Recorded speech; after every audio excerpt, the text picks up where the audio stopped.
সকালটি ছিল খুব সুন্দর। ভোর হতে না হতেই পাখিদের কলরব শুরু হয়ে গেছে। এদিকে মা পাখি তার বাচ্চাদের খাওয়াবার জন্য ব্যস্ত হয়ে পড়ে। এরকমই একটি সময়ে একটি কাক এদিক ওদিক উড়তে থাকে খাবারের খোঁজে।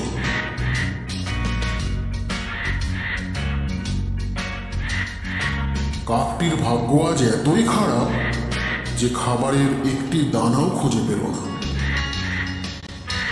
এমনিভাবে মনের দুঃখে উঠতে উঠতে হঠাৎ সে একটি মাংসের টুকরো দেখতে পেল।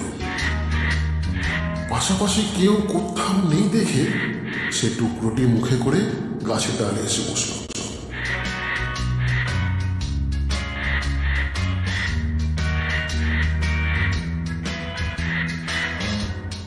এমন সময় একটি শেয়াল ঠিক ওই গাছের নিচ দিয়ে হেঁটে যাচ্ছিল।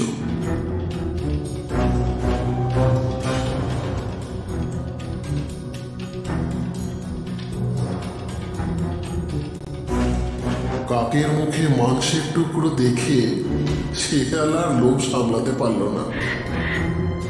সে মনে মনে ভাবল, আমার তো খুব ক্ষুধা পেয়েছে, যদি ওই মাংসের টুকরোটা নিতে পারি তাহলে হয়তো ক্ষুধা কিছুটা মিটে যাবে।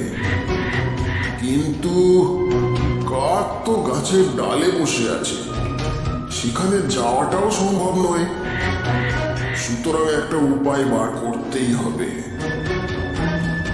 চালাক শেয়াল কাকটিকে বলল, বন্ধু, তোমার ডানা আর ঠোঁট খুব সুন্দর, পায়ের নখ আর চোখ দুটো তার তো কোনো জবাবই নেই। কিন্তু আমার খুব কষ্ট হচ্ছে যে তুমি কথা বলতে পারো না। এই কথা শুনে কাক নিজের মনে বলল,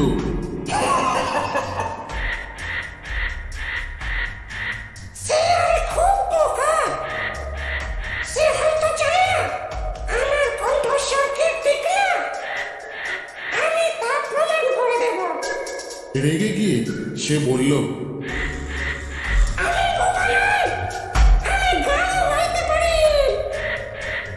এই কথা বলে কাকটি জোরে জোরে গান শুরু করল, আর মাংসের টুকরোটি গেল পড়ে।